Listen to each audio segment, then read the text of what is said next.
Well, so I figured it's 2019 going to 2020. So I figured this would be a pretty good time to do the decade in review.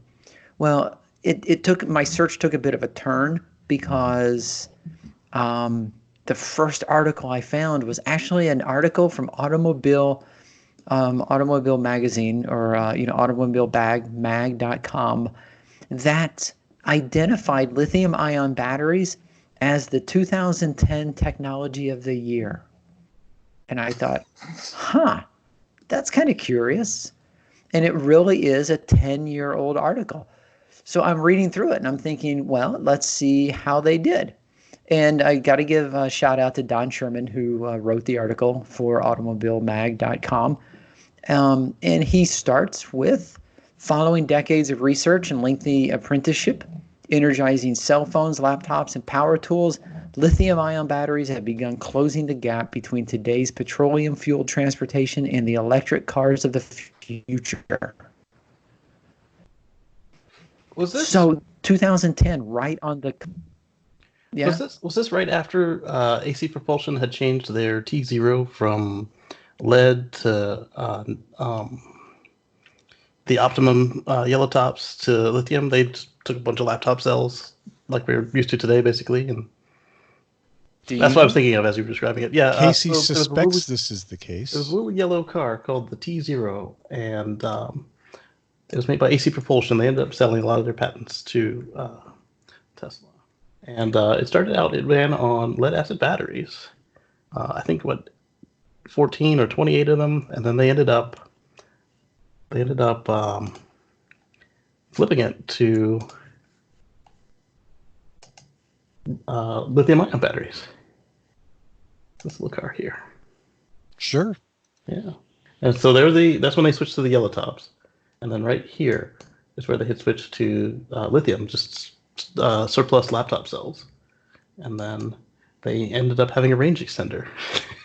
Oh, wow. Yeah. Okay, well, let's talk about batteries. Sorry. Those are batteries. That's okay.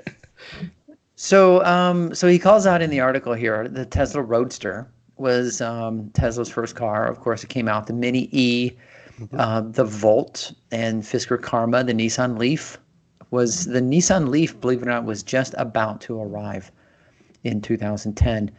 And he talks about how President Obama at the time, the administration was proposing raising the standard CAFE to 35.5 in 2016, and how batteries were going to be necessary to push that. And then in a slight, he jumps on I think Honda and Toyota and saying, yeah, they're kind of slow to come around, haven't really done much, and they're still holding on to nickel metal hydride. So I started there, and that took me to an article from Bloomberg, and they actually did what I wanted to do in the first place, which was look at the full decade in review. And the Bloomberg article starts by tracking the lithium-ion battery price in 2010. The cost per kilowatt hour. You guys want to guess what the cost per kilowatt hour was in 2010? $1,000. $10 million. Okay, so we have 1,000. We have, what do you say, 580? Is that Canadian? Yep. Okay, and $10 million. So it was $1,160. Casey wins the Showcase Showdown. Nice. And then it drops each year. 22%, 21%, 8% between 12 and 13, 11%, 35% drop from 14 to 15, all the way down to 2018, which is the last full year of information that they have. You want to guess what it was at the end of 2018? $108. $150. I know, but I can't say because you told me before the show. So I'm just going to be like, I don't know. All right. So $176 at the end of 2018. Now, this article was written at the end of 2019. They just didn't have the numbers, but we know it continues to drop year after year after year. And what they are projecting is that it will get below $100. And they're saying $94 a kilowatt hour in 2024. And in 2030, they're projecting $62 a kilowatt hour. Now, this might just sound like numbers, like why are we talking about this? Why do we care? But we know that when it comes to electric vehicles, the car is the car. So you take a manufacturer who's just making a regular car and they want to convert it to electric, to an electric vehicle. Well, the battery is the big hindrance right there. You rip out all the transmission, you have to replace it with the battery. As the battery gets cheaper, the overall cost of manufacturing the car gets lower. And that's what's going to make electric vehicles a lot more affordable. And that's what's really going to help push the adaptation of our transportation sector from gasoline battery operated and specifically lithium ion, hopefully. 10 years already, my goodness. I know. Yeah, can you imagine what it's going to be like in another 10? So we've got economies of scale. We've got many manufacturers that are now involved in battery production, and we see nothing but the price dropping further and batteries getting more dense, smaller packs, more energy dense, and cheaper. So, man, the future looks bright when it comes to battery packs for sure. Now, I want to ask you guys one question because it's something I was thinking about while I was reading this and then other articles about lithium ion and the price drop. And my concern, it's a bit of a concern. It's not a strong concern. But if the cost of lithium ion batteries become so low, if the cost gets so low, if the batteries become so cheap, could there be the potential that new technologies might, because they can't come in and hit the market at the lithium ion price? Do you know what I mean? It took 10 years for lithium ion to drop from $1,100 to $176. We've heard rumors now, IBM is making claims that they could make batteries from elements they pull out of salt water. Well, so the concern here, what I'm thinking is, if they can't bring that to market for less than $176 a kilowatt hour, is it starting out as a deficit? What do you guys think? I don't think so. I think for the fact that if the manufacturing process shows that if you were to do it in scale, you'd be able to bring down the price, I think that new type of technology will still have a place in the market. It's just that as other industries have shown us, you may get a market leader that starts, but once something else comes out that holds some promise in other areas and improves on what you already have, there'll be a number of companies that will be willing to invest in it to recoup some of that and go with the new technology. I think something else could overtake it. It just has to show promise in the early stages. I don't think it's locked in 100%, but you do have a point. Right now, it is sitting there as the incumbent. Something new would have to be either significantly cheaper or like 10 times more robust or lighter, or it would have to accomplish some other goal, or perhaps maybe another component of everybody else's lithium ion. You've got NMCA, you've got lithium phosphate, you've got all sorts of different formulas. Maybe the three leading formulas have a component shortage, and then this other one is able to take over.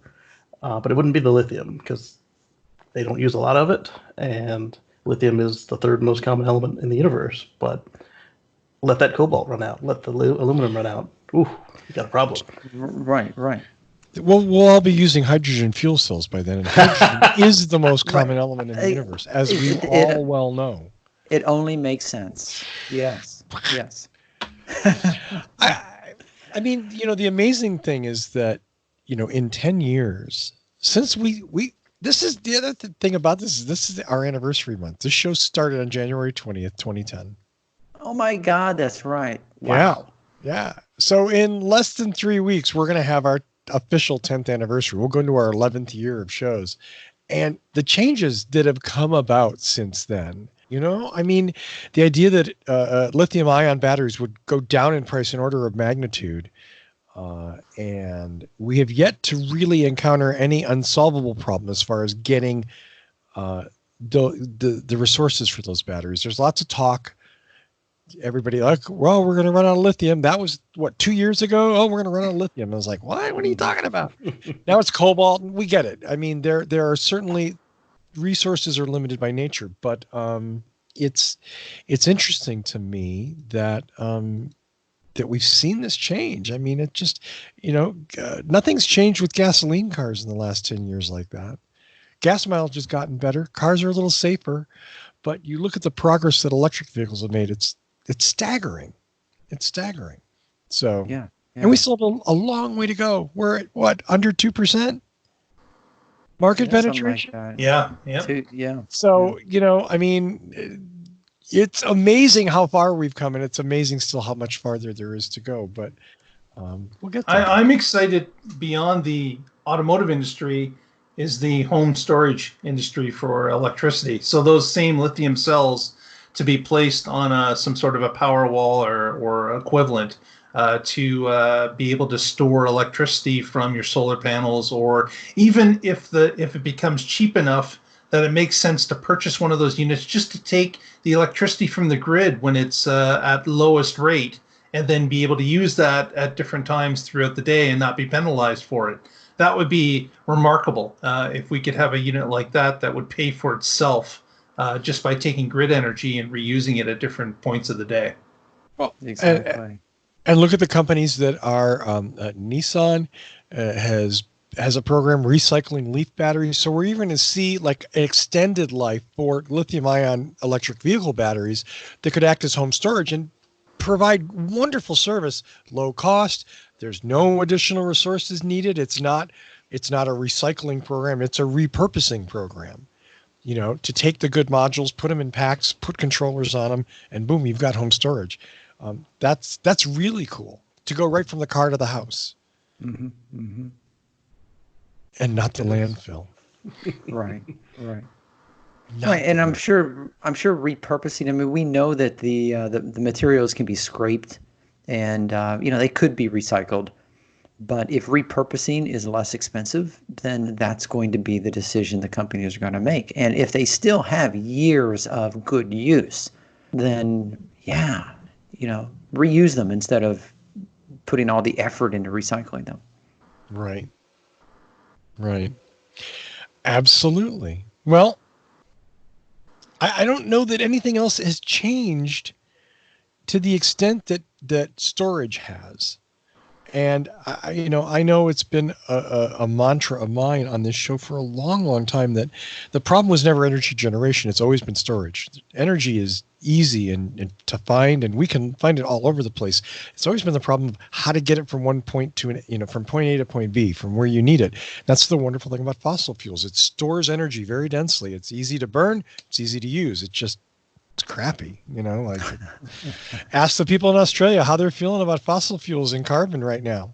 Go ahead. Mm-hmm. Yeah. The ones that aren't on fire, I mean.